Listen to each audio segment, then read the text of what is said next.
வணக்கம் என் ஆரியன் நட்புகளே, சகோதர சகோதரிகளே, மாப்பிள்ளைகளே. காலையில் என்னடா மாமா வந்து சூர்யா வீட்டில் உட்காந்துருக்கிறாரு அப்படின்னு சொல்லி நிறையா பேர் கேட்பீங்க. உங்களுக்கு முதல்ல விளக்கம் கொடுத்துட்டு அதுக்கப்புறமா நான் வீடியோக்குள்ளே போகிறேன். அங்கே வந்து ஆஸ்பத்திரியில் வந்து நைட்டு ஸ்டே பண்ணுறது ஒரு ஆள் தான் பண்ண முடியுமா, 2 பேர் தங்கக்கூடாதுன்ட்டாங்க.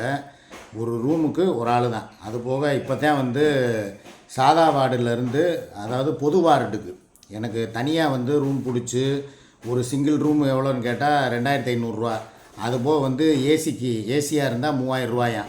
அதனால் வந்து நான் வந்து பொது வார்டுலேயே, அதாவது ஒரு வரிசையாக ஒரு 6 பேர் பெட் இருக்கும், அதில் வந்து ஒரு பெட்டு அந்த மாதிரி பிடிச்சி கொடுத்துட்டு எமர்ஜென்சி வார்டிலேருந்து மாற்றி பொது வார்டுக்கு உட்கார வச்சுட்டு என் மகனையும் வந்து நீ பார்த்துக்கப்பா அப்படின்னு சொல்லிவிட்டு நான் வந்துட்டேன். ஏன்னா 2 பேர் அங்கே தங்க முடியாது.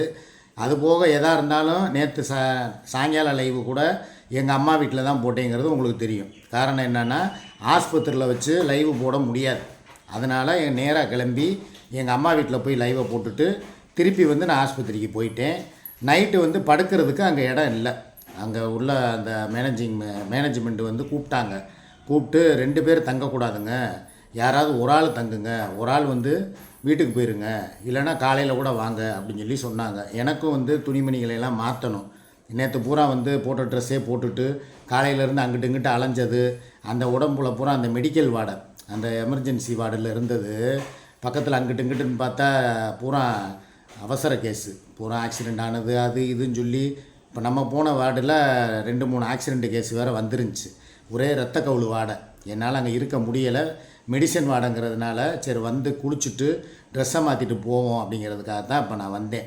நான் கூட சொல்லி பார்த்தேன், நான் இங்கே கூட இருந்துக்கிறேங்க, முன்னால் கூட ரிசப்ஷனில் கூட நான் வந்து சேரில் வந்து உட்காந்த மணிக்கே வந்து நான் தூங்கிக்கிறேன், நான் பார்த்துக்கிறேன், என் மகன் கூட வந்து அவங்க அம்மா பக்கத்தில் இருக்கட்டும் அப்படின்னு சொன்னேன். ஏன்னா என் மகனை போய் சேரில் போய் உட்காந்து தூங்குடான்னா பாவம், சின்ன பையன் அச்சு, அவன் விவரம் இல்லாதவன். பெரியவன் வந்து ஈவெண்ட்டுக்கு போயிட்டான். நேற்றே வந்து திருப்பரங்குன்றத்தில் ஏதோ ஒரு ஈவெண்ட்டுன்னு சொல்லி அவன் கிளம்பி போயிட்டான். அதனால் நான் தான் கூட இருக்கணும் அப்படிங்கிற ஒரு சூழல் இருந்துச்சு. சரி நான் இருந்துக்கிறேன்ட்டேன். என் மகனை கூட நீ வீட்டுக்கு போடா நான் பார்த்துக்கிறேன்றதுக்கு, இல்லை நான் அம்மா கூட இருக்கணும், ஏன்னா அவன் அவங்க அம்மா பிள்ளை, அதனால் அம்மா கூட இருக்கணும் அப்படின்னு சொல்லிட்டு அவன் இருந்துக்கிறேன்டா. சரிடா நீ படுத்துக்கடா நான் போய் ரிசப்ஷனில் இருக்கேன்றதுக்கு அவங்க சொல்லிட்டாங்க, ஒருத்தர் தாங்க தங்கணும், ஒருத்தர் கிளம்பிடுங்க. அதுபோல் எனக்கும் உட்காந்து பார்த்தேன், எனக்கு தூக்கம் வரல. கிட்டத்தட்ட கிரிக்கெட் முடிகிற வரைக்கும் அங்கே இருந்தேன், ஒரு 11 மணி வரைக்கும். கிரிக்கெட் முடிஞ்சதுக்கப்புறம் தூக்கம் வருமானு பார்த்தேன், தூக்கம் வரல.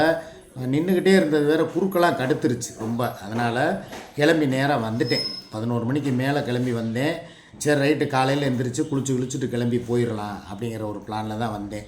லைவ் போட்டதுக்கு உண்டான காரணம், பழங்கானத்தில் அந்த ஹாஸ்பிட்டல் பைபாஸ் ரோடு காலவாசல், என் வீடு சுப்பிரமணியபுரம் அம்மா வீடுங்கிறது ஒரு கிலோமீட்டர் 2 கிலோமீட்டர் தான் அதிகபட்சம் இருக்கும். அதனால் அங்கே போய் லைவை போட்டுட்டு திருப்பி நான் ஆஸ்பத்திரிக்கே போயிட்டேன்.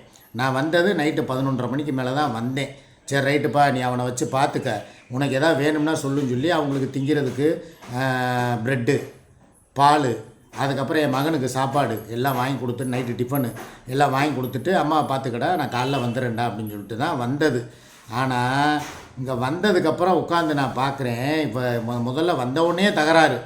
எதுக்காக நீங்கள் வீட்டுக்கு வந்த, உன்னை யார் கூப்பிட்டா, நான் உன்னை வெத்தலாக வச்சு அழைச்சேனா, எல்லாம் உன் பொண்டாட்டி தான் இதுன்ட்டு போயிட்டீல, அப்புறம் என்ன மயிரை பிடுங்கிறதுக்கு நீங்கள் வந்தேன்னு சொல்லி ஏகப்பட்ட வசப்பாடு.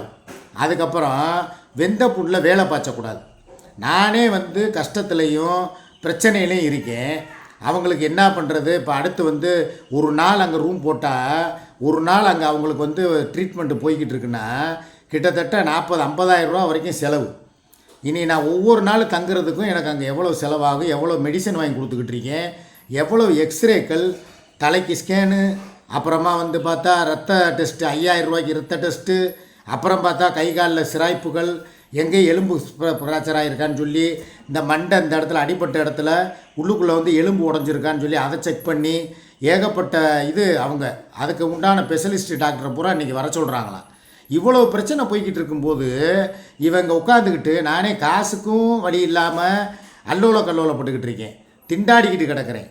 இவகிட்ட ஏதாவது காசு நான் கேட்டால் இவ ஏதாவது திட்டிடுவாளோ, எதுக்கு உன் பொண்டாட்டி போய் குப்பை கொட்ட போகிறேன்னு சொல்லி வண்டியில் மோதுனதுக்கு நான் தான் பொறுப்பா அப்படின்னு சொல்லி நேற்றே ஆரம்பிச்சிட்டான்.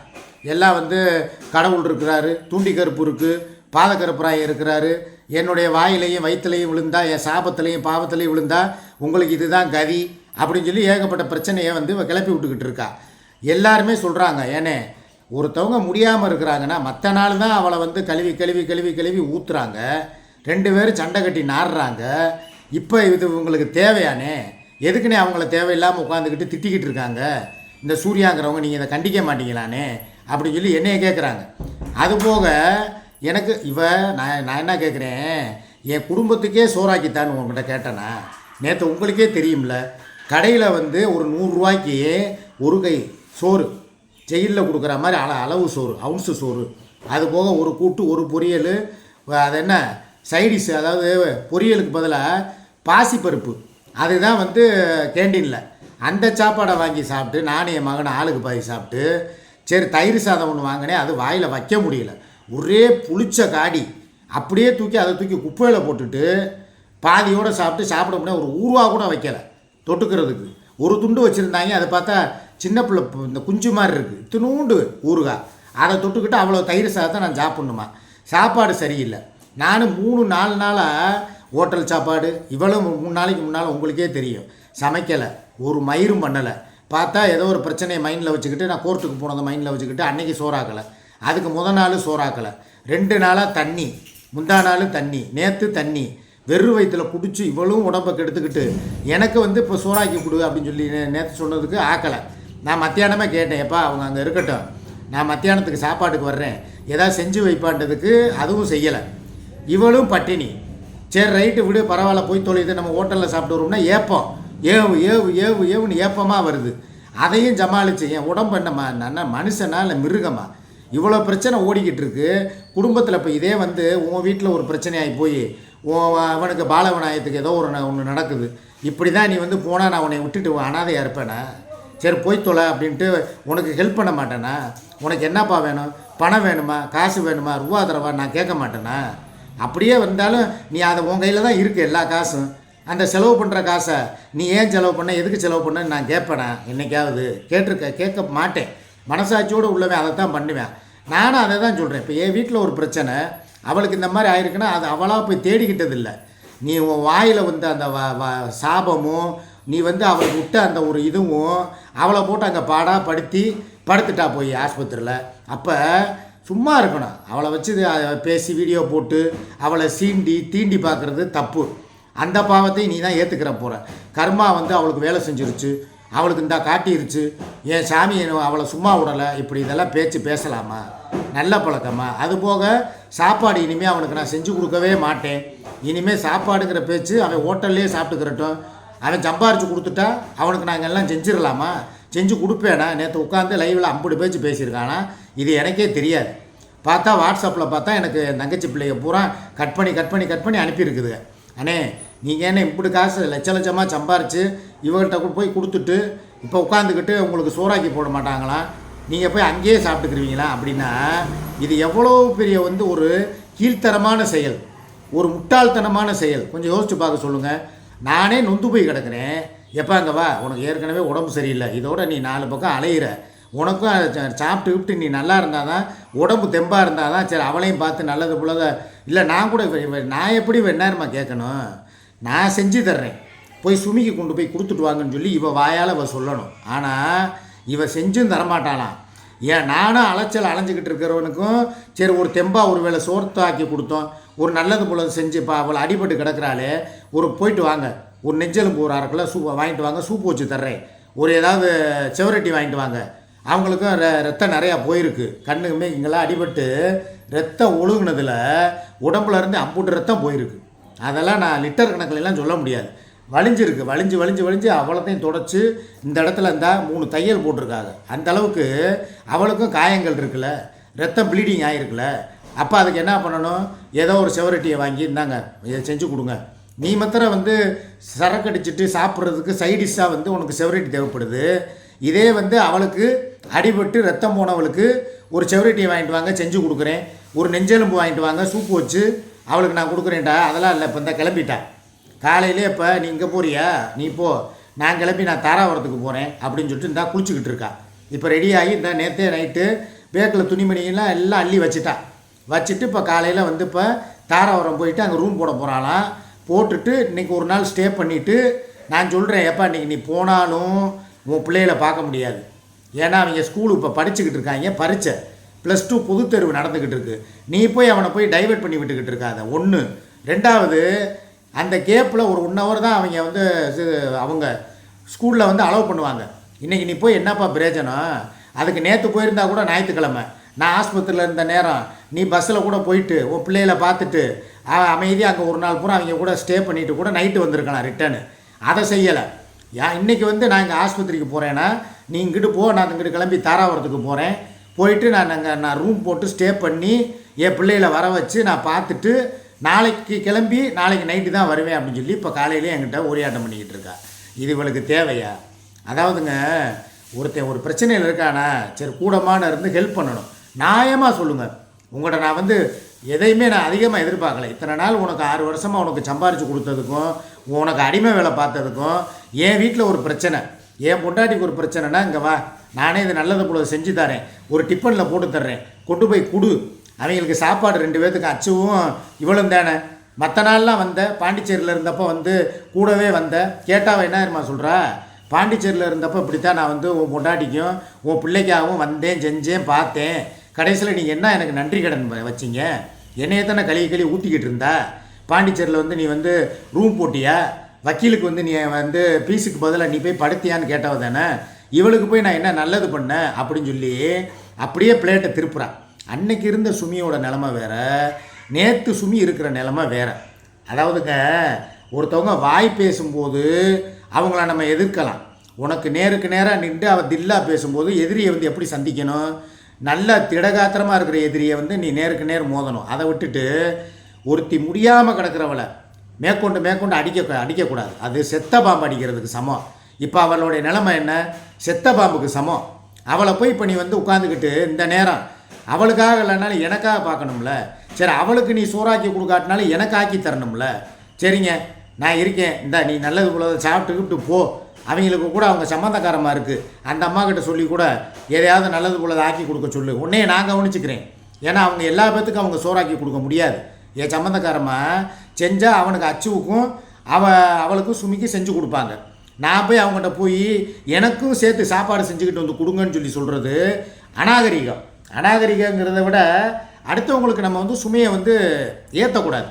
எதுக்கு தேவையில்லாமல்? சரி, நம்ம பிள்ளைகளுக்கும் அவளுக்கும் சுமிக்கும் தர்றாங்க, அவங்க என்கிட்ட சாப்பிட்ருக்கட்டும் அப்படின்னு சொல்லிட்டு நான் விட்டுட்டு என்னையை கவனிக்க வேண்டிய பொறுப்பு யாருக்கு? இவளுக்கு தானே இருக்குது.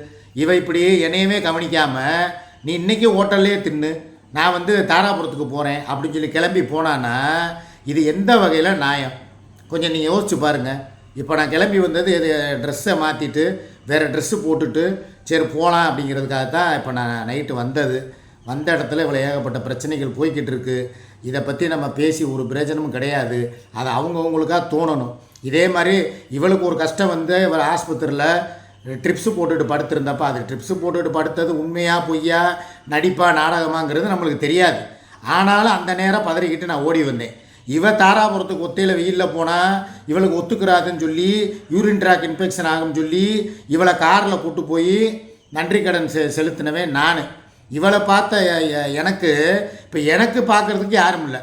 நான் தான் அஜீரண கோளாறில் ஏப்ப விட்டுக்கிட்டு எதையுமே கவனிக்க முடியாமல், என் உடம்பையும் கவனிக்க முடியாமல், என் குடும்பத்தையும் பார்க்க முடியாமல் நான் தவிச்சுக்கிட்டு இருக்கேன். இதெல்லாம் நியாயமா இல்லையான்னு எனக்கே தெரியலை. என்னை எவ்வளோ தூரம் பாருங்கள், கஷ்டப்படுறவனுக்கு கூட இருந்து சரி அவளுக்காக இல்லைனாலும் எனக்காக செஞ்சு கொடுக்கணுங்கிற மனப்பான்மை இல்லாமல் இந்தா கால் கிளம்பிட்டா. கிளம்பி இப்போ இந்தா போகிறாளாம், தாராபுரம் போகிறாளாம். போகட்டும், விடுங்க. அதாவதுங்க, ஒரு மனுஷனுக்கு கஷ்டம் வரலாம். கஷ்டம் வரும்போது கூட இருக்கிறவங்க தான் உதவணும். கூட இருக்கிறவங்கன்னா இவளுக்கு தான் எல்லாம் சம்பாரித்து கொடுக்குறேன், இவ தான் எல்லாம் பார்க்கணும். அவங்களுக்கு பார்க்குறாங்களோ இல்லையா, அவளுக்கு சக்களத்தினாலும் எனக்கு பார்க்கணும். எனக்கும் பார்க்க மாட்டாளாம், அவளுக்கும் பார்க்க மாட்டாளாம். இந்தா கிளம்பிட்டா. இது எனக்கு மனசுக்கு எவ்வளோ தெரியுமா வேதனையை கொடுக்குது. பார்த்துக்கங்க, என் தலையெழுத்து என்னங்கிறத நீங்களே தெரிஞ்சுக்கங்க. இது எது வரைக்கும் போகுமோ போகட்டும். நீ என்ன எக்கேடு கேட்டால் எனக்கு என்ன, கிளவியை தூக்கி மனையில் வைங்கிற கதையை. இது என்னது கிளம்பிட்டா தெரியுதா? அதான் சொல்கிறது. எதாக இருந்தாலும் இனிமேல் நான் சொல்கிறேன், இன்றைக்கி இதே மாதிரி ஒரு சூழ்நிலை உனக்கு வராமல் போகாது. கண்டிப்பாக உனக்கும் ஆண்டவன் கொடுப்பேன். அதுக்கு இந்த நீ எவ்வளோக்கு எவ்வளோ என்னையை கஷ்டப்படுத்துறியோ, நீ சொல்கிறீல உன்னைய கண்ணீர் விட வச்சதுக்கும் உன்னைய வந்து இது பண்ணதுக்கும் ஆண்டவன் கூலி கொடுத்தாங்கிறீல. இப்போ நான் சொல்கிறேன், ஒரு பெண்ணோட கண்ணீரை விட ஒரு ஆணோட கண்ணீருக்கு வந்து வலிமை அதிகம். அந்த கண்ணீருக்கு வந்து வேல்யூஷன் ஜாஸ்தி. ஆக இப்போ என்னைய வந்து நீ வந்து தவிக்க விட்டுட்டு நான் போகிறேன், நான் தாராபுரம் போகிறேன்னு சொல்லி கிளம்புறீல, இதுக்கு ஆண்டவன் கண்டிப்பான முறையில் பனிஷ்மெண்ட்டை கொடுத்தே தீருவான். எப்படி உனக்கும் இதே மாதிரி ஒரு நிலைமை வராமல் போங்கிறது என்ன நிச்சயம்? வரும். அந்த நேரம் மக்கள் இருக்காங்க, எல்லாரும் பார்ப்பாங்க. பார்த்துட்டு நீ அன்னைக்கு அவர் கஷ்டப்படும் போது நீ எதுவும் பண்ணாமல் போனீல, உனக்கு வரும்போது அவர் நான் பார்க்க மாட்டேன். இப்போ சொல்கிறேன் உங்கள் முன்னால், என் குடும்பத்தில் ஒரு பிரச்சனை வரும்போது என்னையே கவனிக்காம, என் குடும்பத்தை கூட கவனிக்காமல் போனாலும் பரவாயில்ல, என்னையே பார்க்காம போகிறா பற்றிங்களா கால் கிளப்பி. இதுக்கே ஆண்டவன் கண்டிப்பான முறையில் ஒரு நல்ல தக்க தண்டனையை கொடுப்பேன். எனக்கு நல்லா தெரியும், பார்த்துக்கிறலாம். சரியா? வணக்கம்.